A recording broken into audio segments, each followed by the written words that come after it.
Itkum haina lakpasida lamdam sida laiminariba chingtam amadi dharma jati ki khena balaitana nushinabagi mari hena cheshinduna santi oina panba lamdam oirasanu haina news networking body ama oiriba ipa group of news na miyamda yai proposal pirakli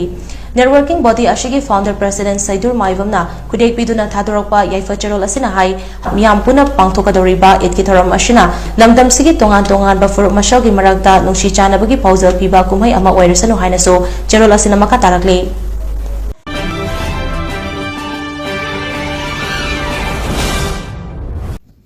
West Asia gi lan maram oiduna India da economy gi sathi ba chaiting phangi haibasi aikoi punaman khangle kayamu yamna sathi ba chaiting phangli ba gi haibabu economy da malengi oina ahum suba leba oiraga ni haina chauthok charuba India na taruk suba mafam da haithrakiban hanagi mafam haibadi mari suba da hanjin gi haiba taragadi sahi ani gi mathakta changani haire thokliba lan asida India na chaiting khwaidagi chawn nangliba gi maru oiba maramdi LPG amadi petroleum production miram dagi tangjabani laibak asida sisinariba LPG gi potok tangkhai amadi atop laibak tagi pusilakpani aduga petrol amadi diesel gi oinadi chada marfu manga gi changda mapan dagi pusilakpani polam ani si chokhlaba laibak amada aduki matik tangai phadana changdaba yadraba posakne laibak asigi myamna LPG phangnadabagi achobo thok oiri lan asina maram oiraga petroleum production pusilapagi chang hanthabadagi mathakta mamal suyam satin hengatle masigi chaitheng India government phangli masigi chapmanaba miting amada manipurgi miyamna hoji tangai phadaba oina sinariba electricity asi su putok punatti mapalamdagi leiraga sinariban leiruriba senfam adu phawbada consumer singdagi khongat pangamdabadagi tha khudingi oina lupa crore samagi mathakta lenga na putuk laga mai leiribani hawjikti mai leifam julai se leitabagi wafamni adubu natural calamity ama thorok pan traga leibak asin langi anubu se thengam amuk phanglakpa matamda manipurna phanglamba electricity piak belep khigani matamada manipurgi myam mai phangma ngamdabagi sathiya se thengnangani thabak amata tawbi yaroi thaina mamangai gi chakhotringai gi matam adugi punsirolda hanjilakadoribani awaba taraktingai da aikhoini sagi pothok puthokna bohotna bhaibasi asyangba lengaki thausilam oigidabani manipurda mathau tariba maisi megawatt chani ni masigi si mathakta sahi khudingi demand hengalakhigen aikoina sinnariba loktak ki maisi istena chada chain thoi lemna phangi masigi ising namadi lam sinnabagini atai di leiruga sinneba ngaktani ngasi dagini sahi kulonggi matungda mathau taga doriba mai puthokna bohotna bagi tangai phataba matam yore aikoi state asi faun cheliba turil singdagi mai puthokna ba chatakhiba survey gi report sing tabung ningdagi chingthor o seltiu aduga aikoi oiba mai puthokta bi yade loktak downstream kari tokre loirena kari thotang loribagi laingak paiba aduga hojik khaktagi oina khallaga tungi khandragadi ngasigi mirol asi tungi mirol kari haina haina hogani matang ngasida panjaning wafamdi Manipur masagi sinaba konagadaba mai putoktaba ngamde masigi si mathakta akhanaba thorang ma tawgadabani changadaba senfam singadu phangnanaba thigadabani aikhogi pothok sengbat haudragadi mingonda adum mipan tanglaga hingba state ama oigani masigi khudong chabana atop state sing lawkhigani haijanin masi khangrilamta masi luchingba singna pukchel senga thabak tabum thoki nakalamromda lambi thong mai sing amadi human resource haiba hiram masi matamga chunana mapung phana chokhotlaba matam adu khaktada aikhogi iramda manipur asi chokhatpa haibu oigidoriban haibi yamna maru oikhaba hiram mari asi hanganna amamam to oini yengwa matamda masimadi kharap phari haibi yaudi maramdi lambi thongi phiyam masi hojik state asigi tampak amadi chingda laiba national highway state highway amadi inter village road chingasi hainingai leitana phattaba haibudu oiriban state asida tholiba lalasina maram oiraga chakhot thorangi thapak singsu lepkhre maruoina lambi thong amata semde chinga mari tampak thlaiba lambi thongi pibam salak sar masimedi phari haibu yaude state asida gi chingi amadi khara haidokhi mafam sing dilairadana greater imphal manung asida laiba lambi singasi atuki mati pibam phatte masina chathok chajan toriba miyamda khudong chadaba kaya mayuknari Manipur ki marui lambi sing tha launa concrete road on thoklagani haiba state ki BJP lengak nasu ꯃꯈꯣꯏ ꯃꯁꯦꯜ ꯂꯤꯡꯖꯦꯜ ꯃꯥꯟꯅꯗꯕ ꯑꯃꯗꯤ ꯊꯥꯔꯨꯝ ꯇꯧꯅ ꯐꯝꯃꯨꯟꯅꯕꯒꯤ ꯏꯔꯥꯡꯗ ꯇꯨꯈ꯭ꯔꯦ꯫ ꯂꯝꯕꯤ ꯊꯣꯡ ꯁꯦꯝꯕ ꯃꯇꯝꯗ ꯃꯔꯨꯑꯣꯏꯕ ꯊꯧꯗꯥꯡ ꯂꯧꯔꯤꯕ ꯁ꯭ꯇꯦꯠ ꯄꯕ꯭ꯂꯤꯛ ꯋꯥꯔꯛ ꯗꯤꯄꯥꯔꯠꯃꯦꯟ (PWDꯁꯨ) ꯃꯇꯤꯛ ꯆꯥꯗ꯭ꯔꯦ꯫ ꯂꯝꯕꯤ ꯊꯣꯡ ꯁꯦꯝꯅꯕ ꯍꯣꯠꯅꯕꯒꯤ ꯃꯍꯨꯠꯇ ꯂꯝꯕꯤ ꯊꯣꯡꯒꯤ ꯐꯤꯕꯝ ꯐꯠꯇꯕꯅ ꯃꯤꯌꯥꯝꯅ ꯊꯦꯡꯅꯔꯤꯕ ꯑꯔꯥꯟꯕꯁꯤꯡ ꯑꯗꯨ ꯎꯁꯤꯟꯅꯗꯅ ꯈꯪꯁꯤꯟꯅꯗꯕꯒꯨꯝ ꯇꯧꯔꯒ ꯂꯩꯔꯤ꯫ ꯏꯁꯝ ꯁꯝꯅ ꯍꯥꯏꯔꯕꯗ ꯗꯤꯄꯥꯔꯠꯃꯦꯟ ꯑꯁꯤꯗ ꯍꯧꯖꯤꯛ ꯃꯇꯤꯛ ꯆꯥꯕ ꯏꯟꯖꯤꯅꯤꯌꯔ ꯂꯩꯇ꯭ꯔꯦ ꯍꯥꯏꯕꯒꯨꯝꯕꯅꯤ꯫ ꯑꯗꯨꯕꯨ ꯃꯌꯨꯝ ꯃꯀꯩꯁꯤꯡꯗꯤ ꯐꯖꯅ ꯁꯥꯟꯅꯔꯤ, ꯃꯤꯌꯥꯝꯅ ꯑꯉꯛꯄ ꯑꯣꯏꯅꯔꯤ꯫ ꯑꯃꯔꯣꯝꯗ ꯍꯧꯖꯤꯛ ꯁ꯭ꯇꯦꯠ ꯑꯁꯤꯗ ꯂꯩꯔꯤꯕ ꯆꯥꯎꯔꯥꯛꯅ ꯑꯄꯨꯟꯕ ꯃꯤꯁꯤꯡ ꯂꯥꯈ 63 ꯍꯦꯟꯕ ꯑꯁꯤꯒꯤ ꯌꯨꯝꯊꯣꯡ ꯈꯨꯗꯤꯡꯃꯛꯇ ꯑꯐꯕ ꯊꯛꯅꯕ ꯇꯣꯇꯤꯒꯤ ꯏꯁꯤꯡ ꯄꯤꯔꯦ ꯍꯥꯏꯅ ꯁꯦꯟꯇꯔꯗ ꯂꯥꯟꯅ ꯔꯤꯄꯣꯔꯠ ꯄꯤꯁꯤꯜꯂꯝꯕ ꯄꯕ꯭ꯂꯤꯛ ꯍꯦꯜꯊ ꯏꯟꯖꯤꯅꯤꯌꯔꯤꯡ ꯗꯤꯄꯥꯔꯠꯃꯦꯟ (PHEDꯅꯁꯨ) ꯃꯤꯌꯥꯝꯗ ꯑꯐꯕ ꯊꯛꯅꯕ ꯏꯁꯤꯡ ꯄꯤꯕ ꯉꯝꯗꯅ ꯂꯩꯔꯤ꯫ ꯁ꯭ꯇꯦꯠ ꯑꯁꯤ ꯀꯦꯄꯤꯇꯦꯜ ꯑꯣꯏꯔꯤꯕ ꯏꯝꯐꯥꯜ ꯁꯤꯇꯤ ꯌꯥꯎꯅ ꯒ꯭ꯔꯦꯇꯔ ꯏꯝꯐꯥꯜꯒꯤ ꯂꯩꯔꯤꯕ ꯇꯣꯉꯥꯟꯕ ꯑꯦꯁꯦꯝꯕ꯭ꯂꯤ ꯁꯦꯒꯃꯦꯟ ꯇꯔꯦꯠ ꯑꯁꯤꯗꯁꯨ ꯌꯨꯝꯊꯣꯡ ꯈꯨꯗꯤꯡꯒꯤ ꯑꯐꯕ ꯊꯛꯅꯕ ꯏꯁꯤꯡ ꯐꯪꯍꯟꯕ ꯉꯝꯗ꯭ꯔꯤ꯫ ꯏꯔꯥꯡ ꯍꯥꯏꯕꯗꯤ ꯏꯁꯤꯡ ꯍꯥꯏꯕꯁꯤꯗꯤ ꯑꯩꯈꯣꯏꯒꯤ ꯑꯣꯏꯅ ꯌꯥꯝꯅ ꯃꯔꯨꯑꯣꯏꯕ ꯇꯥꯡꯀꯛ ꯑꯃꯅꯤ꯫ ꯑꯐꯕ ꯆꯤꯟꯖꯥꯛ ꯆꯥꯗꯅ ꯑꯐꯕ ꯏꯁꯤꯡ ꯊꯛꯇꯅ ꯀꯩꯗꯧꯅꯨꯡꯗ ꯑꯩꯈꯣꯏ ꯃꯤꯑꯣꯏꯕꯒꯤ ꯍꯛꯆꯥꯡꯗ ꯑꯐꯕ ꯉꯝꯂꯣꯏ ꯍꯥꯏꯕꯁꯤ ꯉꯁꯤꯒꯤ ꯆꯥꯎꯈꯠꯂꯕ ꯃꯇꯝ ꯑꯁꯤꯗ ꯁꯥꯏꯟꯇꯤꯁꯁꯤꯡꯅ ꯍꯟꯖꯤꯜ ꯈꯨꯗꯝ ꯆꯥꯡꯗꯝꯒ ꯂꯣꯏꯅꯅ ꯄꯨꯊꯣꯛꯂꯤꯕ ꯋꯥꯐꯝꯅꯤ꯫ ꯁꯥꯏꯟꯇꯤꯁꯁꯤꯡꯅ ꯍꯟꯖꯤꯜ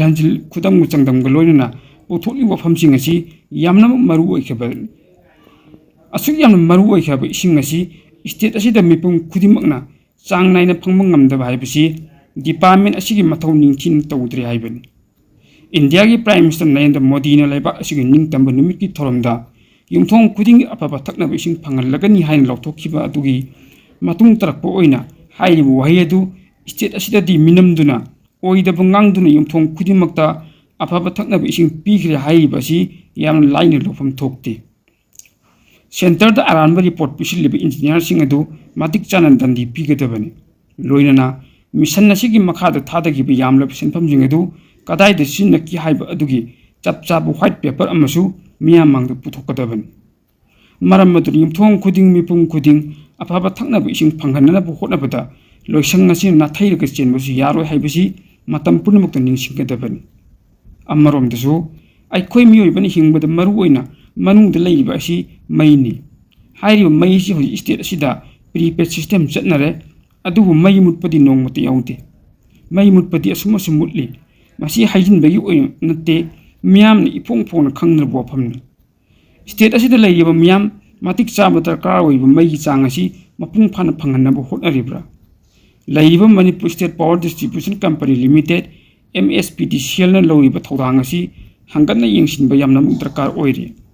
ꯃꯔꯝꯗꯤ ꯃꯥꯂꯦꯝꯒꯤ ꯆꯥꯎꯈꯠ ꯂꯝꯖꯦꯜꯗ ꯌꯥꯎꯅꯕ ꯍꯣꯠꯅꯕꯗ ꯑꯩꯈꯣꯏ ꯃꯤꯑꯣꯏꯕꯅ ꯃꯩ ꯑꯁꯤ ꯑꯗꯨꯛꯀꯤ ꯃꯇꯤꯛ ꯗꯔꯀꯥꯔ ꯑꯣꯏꯔꯤ꯫ ꯃꯩ ꯌꯥꯎꯗꯅ ꯆꯥꯛ ꯊꯣꯡꯕ, ꯂꯥꯏꯔꯤꯛ ꯄꯥꯕ ꯌꯥꯎꯅ ꯇꯣꯉꯥꯟꯕ ꯍꯤꯔꯝ ꯈꯨꯗꯤꯡꯃꯛꯇ ꯌꯥꯝꯅꯃꯛ ꯗꯔꯀꯥꯔ ꯑꯣꯏꯔꯤꯕꯅꯤ꯫ ꯍꯧꯖꯤꯛ ꯁ꯭ꯇꯦꯠ ꯑꯁꯤꯗ ꯄ꯭ꯔꯤꯄꯦꯗ ꯁꯤꯁꯇꯦꯝ ꯆꯠꯅꯔꯕꯁꯨ ꯆꯤꯡ ꯑꯃꯗꯤ ꯇꯝꯄꯥꯛꯀꯤ ꯌꯨꯝꯊꯣꯡ ꯈꯨꯗꯤꯡꯃꯛꯇ ꯃꯩ ꯅꯤꯡꯊꯤꯅ ꯄꯤꯕ ꯉꯝꯗꯅ ꯂꯩꯔꯤ꯫ ꯍꯣꯏ, MSPDCLꯒꯤ ꯆꯦꯗ ꯂꯩꯕ ꯑꯣꯐꯤꯁꯤꯌꯦꯜ ꯔꯦꯀꯣꯔꯗꯇꯗꯤ ꯌꯨꯝꯊꯣꯡ ꯈꯨꯗꯤꯡ ꯃꯩ ꯄꯤꯔꯦ ꯍꯥꯏꯕꯒꯤ ꯔꯤꯄꯣꯔꯠ ꯁꯣꯏꯗꯅ ꯂꯩꯔꯝꯒꯅꯤ ꯈꯜꯂꯤ꯫ ꯃꯔꯝ ꯑꯗꯨꯅ MSPDCLꯅ ꯍꯥꯏꯔꯤꯕ ꯔꯤꯄꯣꯔꯠ ꯑꯗꯨ ꯆꯨꯝꯊꯣꯛꯄ ꯗꯔꯀꯥꯔ ꯑꯣꯏꯒꯅꯤ꯫ ꯃꯔꯝꯗꯤ ꯁ꯭ꯇꯦꯠ ꯑꯁꯤꯗ ꯂꯩꯔꯤꯕ ꯌꯨꯝꯊꯣꯡ ꯈꯨꯗꯤꯡꯃꯛ ꯃꯩ ꯄꯤꯕ ꯉꯝꯗ꯭ꯔꯤ꯫ ꯃꯩ ꯐꯪꯕꯗꯤ ꯂꯥꯏꯔꯗꯅ ꯏꯂꯦꯛꯇ꯭ꯔꯤꯛꯀꯤ ꯕꯜꯕꯇ ꯃꯩ ꯉꯥꯟꯕ ꯎꯗꯕ ꯃꯤꯑꯣꯏ ꯀꯌꯥ ꯑꯃꯁꯨ ꯂꯩꯔꯤꯕꯅꯤ꯫ ꯃꯔꯝ ꯑꯗꯨꯅ ꯌꯥꯝꯅꯃꯛ ꯗꯔꯀꯥꯔ ꯑꯣꯏꯔꯤꯕ ꯃꯩ ꯑꯁꯤ ꯁ꯭ꯇꯦꯠ ꯑꯁꯤꯒꯤ ꯌꯨꯝꯊꯣꯡ ꯈꯨꯗꯤꯡꯃꯛꯇ ꯄꯨꯡ 24 ꯆꯨꯞꯅ ꯆꯥꯡ ꯅꯥꯏꯅ ꯄꯤꯕ ꯉꯝꯅꯕ ꯍꯣꯠꯅꯒꯗꯕꯅꯤ꯫ hiram masida Manipur State Power Company Limited nasu MSPDCL gu purna khussamnaduna chatminariba sothraba lam aduda sagatminaduna maigi phibam phagatnaba hotnafam thoki loinana human resource haiba sisu aikoi miyoibani hingbadi yamna maru oiba khaknatana malengwi chakhot lamjel da human resource yaudana saru yaba ngamloi hauji state asida lairiba education sector asi tongan hiram kaya da asoibagi asoiba ngakta oiri isam samna hairabada laingaki makhada laiba primary thaktagi high school fawbagi school sing matam sanga sithadun leiri adubu atilma matam khar asida matam wi laingakni yamna kanna hotnaduna phibam khardi phagalakpum towi adu mapung phaba haibadu oidri human resource talaiba asoiba mayam asi khudong jab loduna state asida hojik private school singi khurak hangdana mathau tawri private school da tam haibasi senthok leijadaba state sigi lairaba imung singi macha masu singna tambada adukimati awaba mayuknari maramdi thagi ben phi school phi coaching phi na chingbagi mathakta tongan hiram kaya di yamlaba senthong kaya chading towi ꯍꯧꯖꯤꯛ state ꯑꯁꯤꯗ ꯊꯣꯛꯂꯤꯕ ꯏꯔꯥꯡ ꯑꯁꯤꯅ ꯃꯔꯝ ꯑꯣꯏꯔꯒ ꯂꯥꯏꯔꯕ ꯏꯃꯨꯡꯁꯤꯡꯒꯤ ꯃꯆꯥ ꯃꯁꯨꯁꯤꯡꯗꯤ ꯅꯤꯡꯊꯤꯅ ꯃꯍꯩ ꯃꯁꯤꯡ ꯇꯝꯍꯟꯕ ꯉꯝꯗꯕꯒꯤ ꯐꯤꯚꯝ ꯑꯣꯏꯔꯤ ꯃꯁꯤ ꯍꯥꯏꯖꯤꯟꯕ ꯅꯠꯇꯦ ꯇꯁꯦꯡꯅ ꯍꯧꯖꯤꯛ ꯊꯣꯛꯂꯤꯕ ꯐꯤꯚꯝ ꯑꯗꯨꯅꯤ ꯃꯔꯝ ꯑꯗꯨꯅ ꯁ꯭ꯇꯦꯠ ꯑꯁꯤꯗ ꯂꯩꯔꯤꯕ ꯂꯥꯏꯔꯕꯅ ꯃꯁꯤꯡ ꯌꯥꯝꯂꯕ ꯏꯃꯨꯡ ꯑꯃꯗꯤ ꯃꯤꯌꯥꯝꯒꯤ ꯈꯜꯂꯒ ꯂꯩꯉꯥꯛꯀꯤ ꯂꯩꯖꯔꯤꯕ ꯏꯖꯨꯀꯦꯁꯟ ꯁꯦꯛꯇꯔ ꯑꯁꯤ ꯅꯤꯡꯊꯤꯅ ꯐꯒꯠꯍꯟꯕ ꯗꯔꯀꯥꯔ ꯑꯣꯏꯔꯤ ꯍꯤꯔꯝ ꯑꯁꯤꯗ ꯃꯔꯤ ꯂꯩꯅꯕꯁꯤꯡꯅ ꯑꯍꯦꯟꯕ ꯃꯤꯠꯌꯦꯡ ꯆꯪꯗꯨꯅ ꯃꯇꯝꯒ ꯆꯨꯅꯕ ꯄꯣꯂꯤꯁꯤ ꯑꯃ ꯑꯊꯨꯕ ꯃꯇꯝꯗ ꯁꯦꯝꯅꯅꯕ ꯍꯣꯠꯅꯐꯝ ꯊꯣꯛꯏ ꯍꯤꯔꯝ ꯈꯨꯗꯤꯡꯃꯛꯇ ꯃꯁꯤ ꯌꯧꯅ ꯁꯣꯛꯆꯤꯜꯂꯛꯂꯤꯕ ꯑꯁꯤ ꯐꯤꯚꯝ ꯑꯁꯤꯗ ꯁ꯭ꯇꯦꯠ ꯑꯁꯤꯗ ꯂꯩꯔꯤꯕ ꯑꯩꯈꯣꯏ ꯈꯨꯗꯤꯡꯃꯛ ꯆꯨꯝꯊꯣꯛꯃꯤꯟꯅꯕꯒꯤ ꯇꯥꯟꯖꯥ ꯑꯃ ꯂꯧꯃꯤꯟꯅꯍꯧꯕ ꯌꯥꯝꯅꯃꯛ ꯇꯉꯥꯏ ꯐꯗꯦ ꯃꯗꯨ ꯅꯠꯇ꯭ꯔꯒꯗꯤ ꯁꯣꯛꯆꯤꯜꯂꯛꯂꯤꯕ ꯐꯤꯚꯝ ꯑꯁꯤ ꯑꯃꯨꯛꯀ ꯍꯦꯟꯅ ꯁꯦꯝꯒꯠꯅꯕ ꯍꯣꯠꯅꯕꯗ ꯈꯨꯟꯅꯥꯏ ꯑꯁꯤ ꯃꯥꯂꯦꯝꯒꯤ ꯂꯝꯖꯦꯜꯗ ꯌꯥꯎꯕ ꯉꯝꯕꯒꯤ ꯊꯥꯛ ꯑꯗꯨ ꯈꯨꯠꯅ ꯂꯥꯝꯕꯗ ꯐꯪꯕ ꯉꯝꯈꯤꯔꯣꯏ ꯇꯥꯕꯗ ꯌꯥꯝꯅ ꯑꯉꯛꯄ ꯄꯥꯎ ꯑꯃꯅ ꯌꯨꯑꯦꯁꯀꯤ ꯗꯤꯐꯦꯟꯁ ꯗꯤꯄꯥꯔꯠꯃꯦꯟꯠ ꯄꯦꯟꯇꯥꯒꯣꯟꯅ ꯑꯟꯑꯥꯏꯗꯦꯟꯇꯤꯐꯥꯏꯗ ꯐ꯭ꯂꯥꯏꯌꯤꯡ ꯑꯣꯕꯖꯦꯛ UFOꯒꯤ ꯃꯇꯥꯡꯗ ꯈꯣꯝꯖꯤꯟꯗꯨꯅ ꯊꯝꯂꯝꯕ ꯗꯤꯁꯀ꯭ꯋꯥꯂꯤꯐꯥꯏ ꯇꯧꯔꯕ ꯐꯥꯏꯜꯁꯤꯡꯒꯤ ꯑꯅꯤꯁꯨꯕ ꯕꯦꯆ ꯊꯥꯗꯣꯔꯛꯈ꯭ꯔꯦ ꯄ꯭ꯔꯦꯁꯤꯗꯦꯟꯠ ꯗꯣꯅꯥꯜꯗ ꯇ꯭ꯔꯝꯞꯀꯤ ꯑꯣꯔꯗꯔ ꯃꯇꯨꯡ ꯏꯟꯅ ꯊꯥꯗꯣꯔꯛꯈꯤꯕ ꯗꯤꯁꯀ꯭ꯋꯥꯂꯤꯐꯥꯏ ꯇꯧꯔꯕ UFOꯒꯤ ꯐꯥꯏꯜꯁꯤꯡ ꯑꯗꯨꯗ ꯀꯔꯤꯅꯣ ꯈꯪꯕ ꯉꯝꯗꯕ ꯃꯉꯥꯜ ꯑꯄꯥꯏꯕ ꯄꯣꯠꯁꯛꯅꯆꯤꯡꯕ ꯀꯌꯥ ꯊꯦꯡꯅꯈꯤꯕꯒꯤ ꯃꯔꯤꯛ ꯆꯨꯝꯅ ꯏꯕ ꯌꯥꯎꯔꯝꯈꯤ ꯋꯥꯔꯤꯁꯤꯡ ꯑꯗꯨꯒꯤ ꯃꯅꯨꯡꯗ ꯃꯃꯥꯡ ꯆꯍꯤꯗ USꯀꯤ ꯏꯟꯇꯦꯂꯤꯖꯦꯟꯁ ꯑꯣꯐꯤꯁꯥꯔ ꯑꯃꯅ ꯀꯔꯤꯅꯣ ꯈꯪꯕ ꯉꯝꯗꯕ ꯑꯉꯥꯡꯕ ꯑꯃꯗꯤ ꯍꯪꯒꯥꯝꯄꯥꯜ ꯃꯆꯨꯒꯤ ꯃꯉꯥꯜ ꯑꯅꯤ ꯀꯣꯏꯄꯥꯏ ꯄꯥꯏꯗꯨꯅ ꯂꯩꯕ ꯊꯦꯡꯅꯈꯤ ꯍꯥꯏꯅ ꯏꯔꯝꯕꯒ ꯂꯣꯏꯅꯅ USꯀꯤ ꯐꯥꯏꯇꯔ ꯖꯦꯠꯁꯤꯡꯅ ꯍꯥꯏꯔꯤꯕ ꯃꯉꯥꯜ ꯑꯅꯤ ꯑꯗꯨꯕꯨ ꯇꯥꯟꯅꯈꯤ ꯍꯥꯏꯔꯤ ꯃꯥꯂꯦꯝꯒꯤ ꯑꯅꯤꯁꯨꯕ ꯂꯥꯟꯖꯥꯎꯒꯤ ꯃꯇꯨꯡ ꯀꯨꯝꯖꯥ 1997 ꯑꯃꯗꯤ 1980ꯗ US ꯑꯦꯌꯔ ꯐꯣꯔꯁ ꯑꯃꯗꯤ ꯑꯥꯔꯝ ꯐꯣꯔꯁ ꯁ꯭ꯄꯦꯁꯤꯑꯦꯜ ꯋꯦꯄꯟꯁ ꯄ꯭ꯔꯣꯒ꯭ꯔꯥꯝꯒꯤ ꯐꯥꯏꯜ ꯑꯃꯅ ꯅ꯭ꯌꯨ ꯃꯦꯛꯁꯤꯀꯣꯒꯤ ꯁꯟꯗ꯭ꯌꯥꯗ ꯂꯩꯕ ꯇꯣꯞ ꯁꯦꯀ꯭ꯔꯦꯠ ꯐꯦꯁꯤꯂꯤꯇꯤ ꯑꯃꯒꯤ ꯃꯅꯥꯛꯇ ꯑꯁꯪꯕ ꯃꯆꯨꯒꯤ ꯏꯄꯥꯛ ꯄꯥꯛꯄ ꯗꯤꯁꯛꯀꯨꯝꯕ ꯄꯣꯠꯁꯛ ꯑꯃ ꯂꯩꯔꯝꯕ ꯊꯦꯡꯅꯈꯤ USꯀꯤ ꯁꯦꯟꯇ꯭ꯔꯦꯜ ꯏꯟꯇꯦꯂꯤꯖꯦꯟꯁ ꯑꯦꯖꯦꯟꯁꯤ CIAꯒꯤ ꯏꯟꯇꯦꯂꯤꯖꯦꯟꯁ ꯔꯤꯄꯣꯔꯠ ꯑꯃꯒꯤ ꯃꯇꯨꯡ ꯏꯟꯅꯁꯨ ꯀꯨꯝꯖꯥ 1969ꯗ USSRꯒꯤ ꯃꯐꯝ ꯑꯃꯗ ꯑꯁꯪꯕ ꯃꯉꯥꯜ ꯀꯌꯥꯅ ꯅꯣꯡꯊꯛꯇ ꯀꯣꯏꯄꯥꯏ ꯄꯥꯏꯔꯒ ꯂꯩꯕ ꯁꯔꯀꯜꯒꯤ ꯃꯑꯣꯡ ꯁꯦꯝꯗꯨꯅ ꯂꯩꯔꯝꯕ ꯊꯦꯡꯅꯈꯤꯕꯒꯤ ꯔꯤꯄꯣꯔꯠ ꯀꯌꯥꯁꯨ ꯌꯥꯎꯔꯤ ꯗꯤꯁꯀ꯭ꯋꯥꯂꯤꯐꯥꯏ ꯇꯧꯔꯕ ꯐꯥꯏꯜꯁꯤꯡ ꯑꯁꯤ ꯊꯥꯗꯣꯔꯛꯄꯗ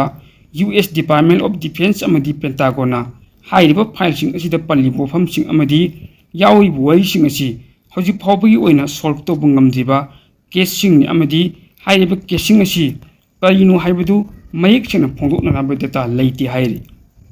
ꯊꯥꯗꯣꯔꯛꯈꯤꯕ ꯐꯥꯏꯜꯁꯤꯡ ꯑꯗꯨꯒꯤ ꯃꯅꯨꯡꯗ ꯀꯨꯝꯖꯥ 1968ꯗ